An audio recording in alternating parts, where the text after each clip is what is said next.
Assalamualaikum warahmatullahi wabarakatuh. Perkenalkan, nama saya Afrizal Jadi Safari, nomor absen 01 dari kelas 12 PDP 1. Di sini saya akan menjelaskan tentang pengertian ROI. Yang pertama, pengertian ROI, Return of Investment. ROI atau Return of Investment adalah rasio profitabilitas yang mengukur efisiensi sebuah investasi dengan membandingkan laba bersih dan total biaya atau modal yang diinvestasikan. Ini artinya ROI yang bernilai positif menunjukkan keuntungan, sedangkan jika bernilai negatif menunjukkan kerugian.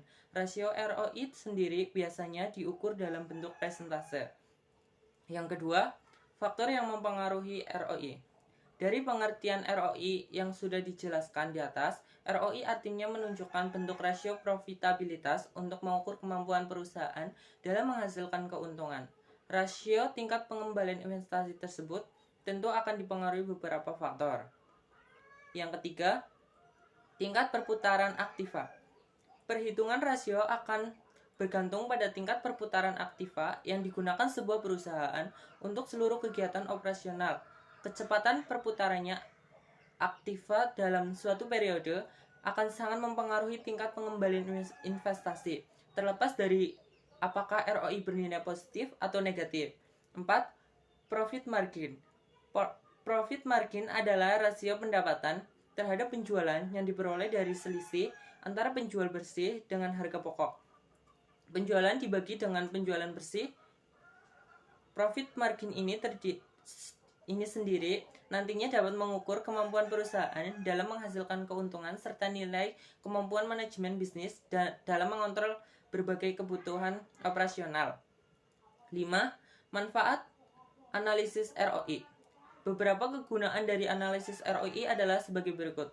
Yang pertama, mengukur efisiensi penggunaan modal yang bekerja, efisiensi produk, efisiensi bagian penjualan.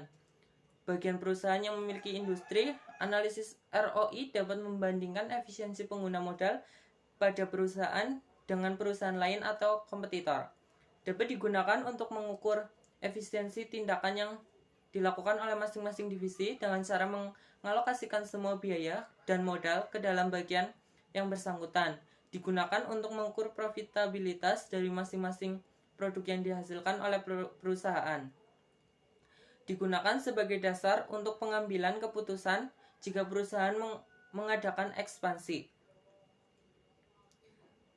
Yang keenam, kelemahan analisis ROI.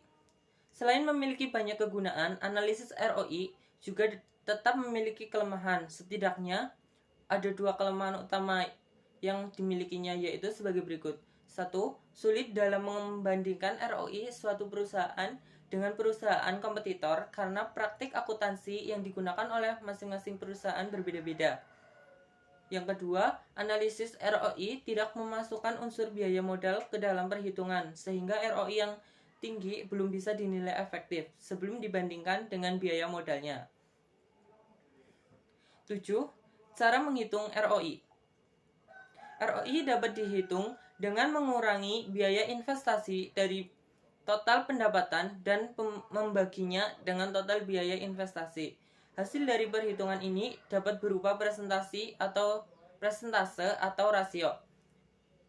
Rumusnya, ROI sama dengan dalam kurung pendapatan penjualan dikurangi biaya investasi awal tutup kurung dibagi biaya investasi awal kali 100%.